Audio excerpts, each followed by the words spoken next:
No, we're not. I bet you we do. This is wonderful. All right, Carl.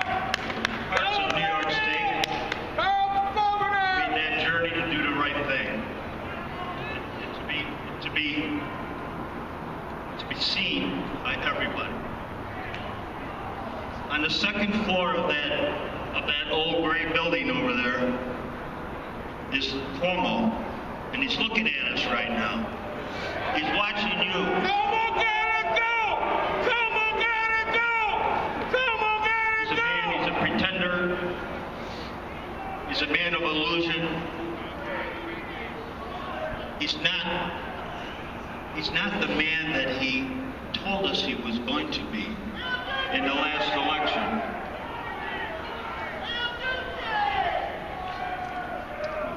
I have something for you. I've invited a special guest. He spoke in Buffalo recently, and we didn't have room for all the crowd.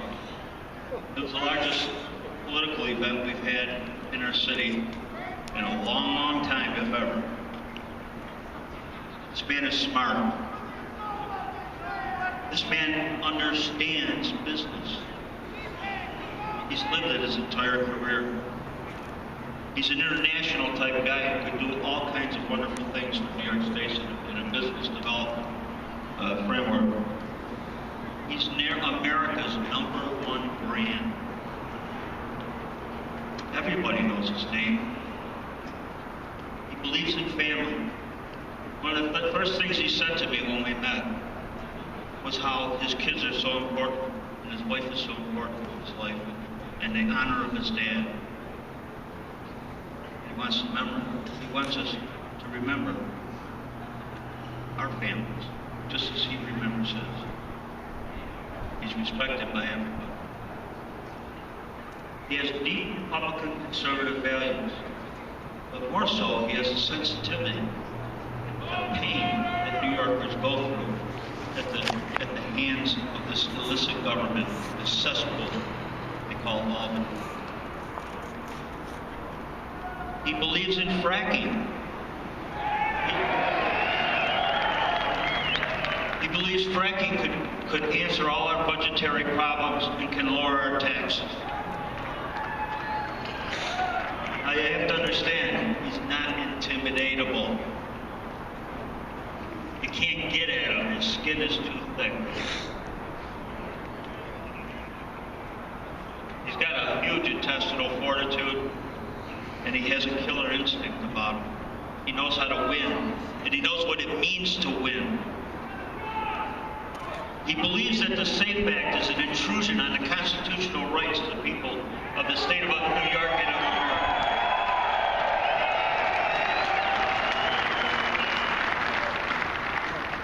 He knows how to create jobs. And he knows how to lower taxes.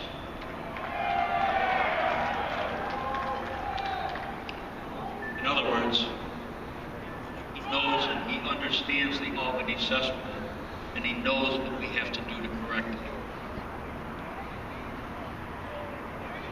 I give you the next governor of New York State, Donald Trump.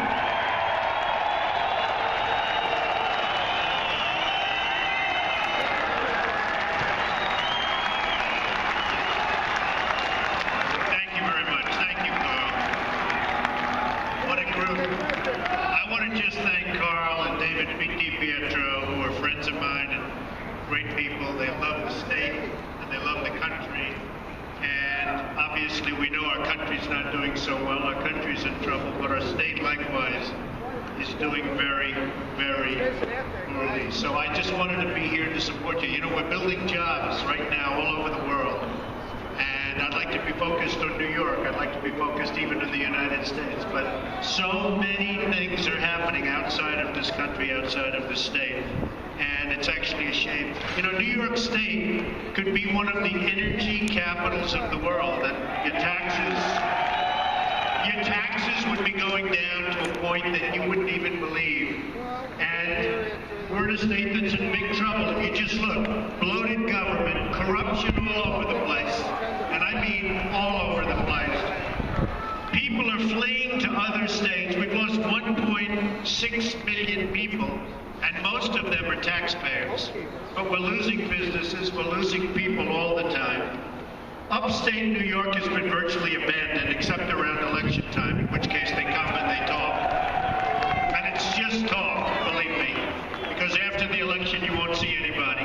It's going to be that. But people are leaving New York and they're leaving upstate in droves. We owe approximately $400 billion in debt. How's that going to be paid off without energy and other things?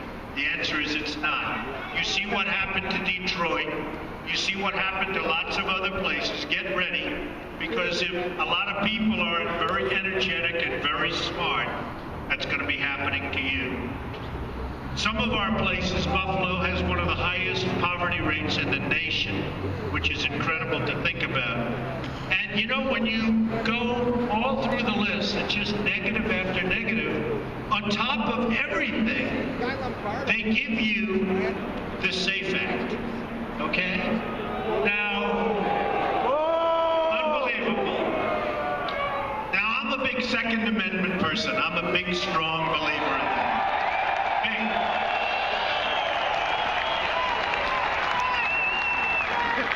You have the constitutional right to keep it. They want to take it away, and they are taking it away. Slowly but surely, they're taking it away. Now, they're not taking it away from the bad guys, because, you know, the bad guys, they're going to have their guns, and they're not going to register, and they're not going to do anything, and they'll walk in, and they'll have the gun pointed right, and you'll be sitting there and saying, "Can we talk?"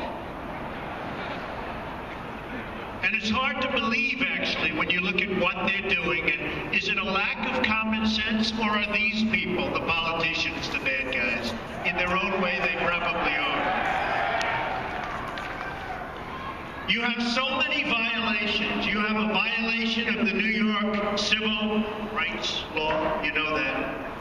The Fourth Amendment, the Second Amendment, the Fifth Amendment, the 15th Amendment, it's all violated. The SAFE Act is violating all. It was one of the worst drawn, most quickly drawn. It was drawn so quickly that at one point police officers didn't have the right to carry guns. They could have been arrested for carrying a gun. And you know what? There's still really big questions as to even police and arms. So we've got to get smart. Now, I have a son and I have another son that are both members of the NRA. They fully understand the subject. And in fact, last night we had dinner, we had a long talk about it. And they brought me into a situation that was amazing. They were telling me things that are inconceivable. And I will say to this group of people, you're all hardworking people, you're all taxpayers, you're out there doing your best, and you're getting beaten up by either incompetent or very, very stupid politicians.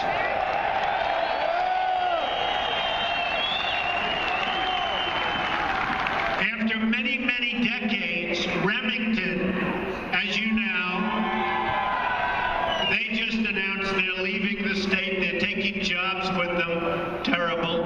And who can blame them? I mean, they're treated so badly, and they're leaving, and you just can't. So I just want to say, and you know, one of the things that people are always shocked when they hear, but I have a pistol permit. I live in Manhattan.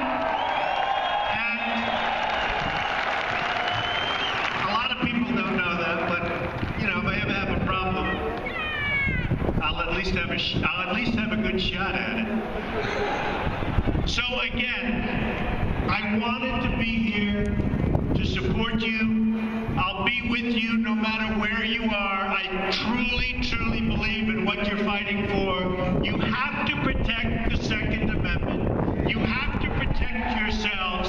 You have to protect your family, because generally speaking, nobody else will be doing it. So whatever I can do for you folks, I will be there for you.